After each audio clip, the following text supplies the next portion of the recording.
and we always say hello when I see that guy, but he never bothers me. Never bothers me.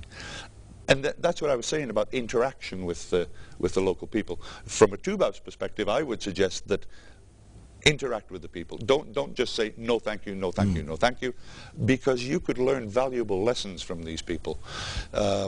My watchman, for example, Usainu, he's 20 years old, just graduated from school, and he's living with us, and we're teaching him English, we're teaching him about logic, and we're teaching about geography. In fact, we bought him a map of the continent of Africa for Christmas, and he put it on his wall inside his house.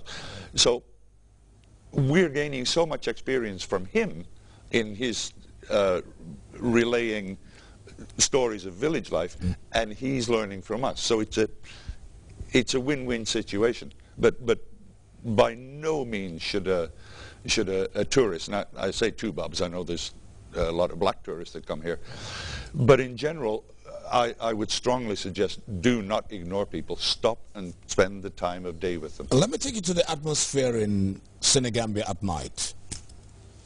Last night? Not last night. I never saw so many people in my life. No.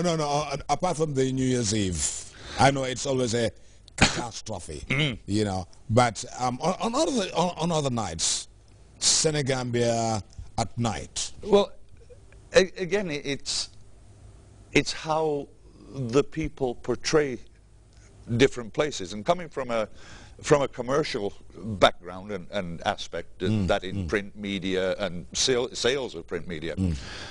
I'll give you one example. Walking down to towards the Senegambia Hotel, on the left-hand side is Alibaba's.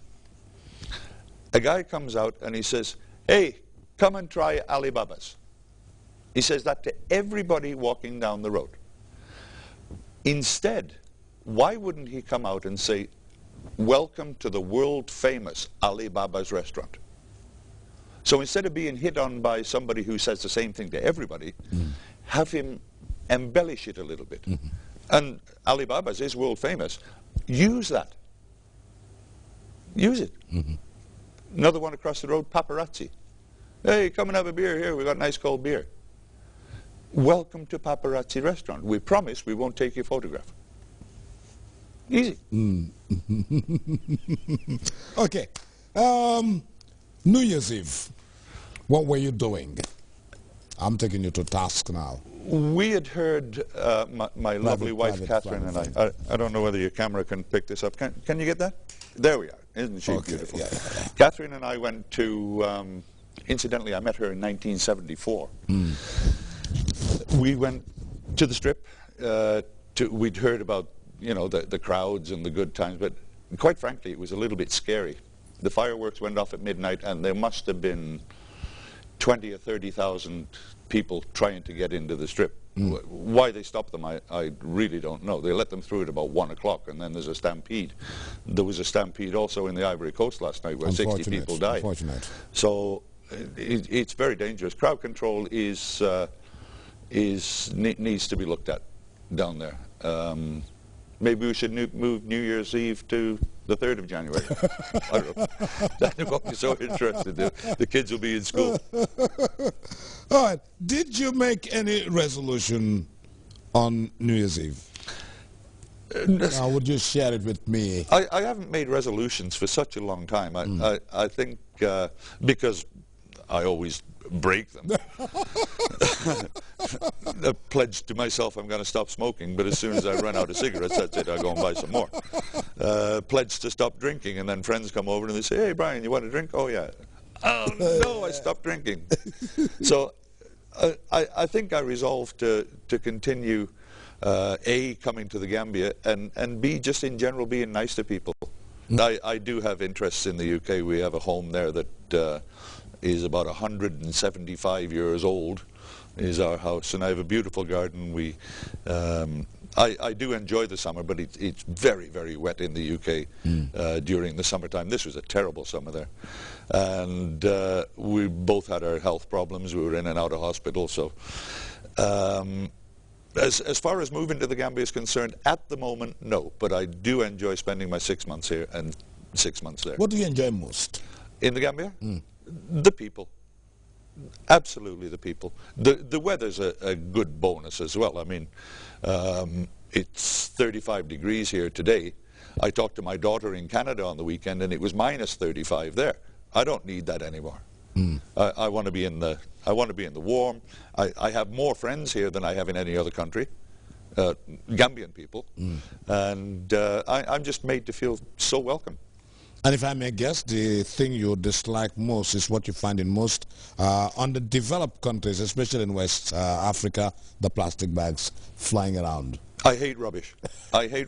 If I see it, Malik, you'll see me walking down the beach, and I'll pick it up. You know, rice bags and things, and just take them and put them in a bin, or put them out of sight. You know, or I spent some time with a friend down at Sankule Beach, just outside, just north of Gunjur, and I spent 3 hours on the beach just picking litter, while my friends were in swimming and kicking a ball around with the kids. I just picked up litter, and what a difference it made afterwards. It looked like two different places, just because I spent an hour, 2 hours picking up rubbish on the beach. Brian, you've been a journalist. I have. And I'm sure you must have those journalistic instincts. That when you visit a country, you try to look at how this country is governed. What is your perception of our president, President Jammeh? Have you seen him? Have you learned anything about him? I've seen President Jammeh, His Excellency, on a good number of occasions, and in fact he threw some biscuits to me. And I caught them, and I waved him. I also saw him driving his personal vehicle in Fajara one day. Really? And he waved to me and honked the horn. You've got to admire a leader who is non-wavering. His Excellency has his own ideas, and he will follow his own mandate until there's no more following to be done. I really, really admire the man. There are world leaders who you don't know which side of the field they're playing on. You know, they say one thing 1 minute, they say another thing another minute, but with His Excellency, you know exactly where he's coming from. Whether you agree with him or not, he's not going to deviate. And that's to be admired in a world leader. That is very right. Brian, finally, as we do not have much time again, what would you have said to people in the United Kingdom about the Gambia to make sure that people visit this wonderful country? Whoa. You say we're almost out of time. I need another hour for that one. Come on, give me a break. We do encourage our friends to come to the Gambia. And in fact, here's a fact for you. We have more friends in England who we've met in the Gambia than we have friends in England, if you know what I mean.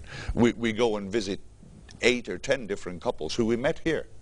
And 9 times out of 10, we see them walking forlornly down the beach, looking for somewhere to go, being hassled and stuff. We just say, hi, can we help you? And they become our friends on a very high number of occasions, yeah. So I encourage anybody to come to the Gambia, especially as it's only a 6-hour flight. There's no time difference. I mean, you can leave Manchester at 7 o'clock in the morning and be on the beach at Kotu by 5. So there's no place like it for me. I've been to Greece, Spain, and all the rest of it, but there's nothing like the Gambia. Nothing. Brian, it's been a pleasure to have you as my guest on the interview. Thank you very much for coming on the program. Thank you, Malik, and hello to all my friends in the Gambia. See you around soon. Thank you.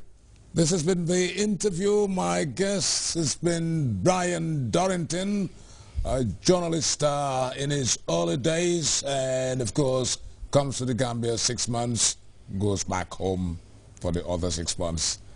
Join me, Malik Jones, for the interview in another 7 days' time. Bye-bye.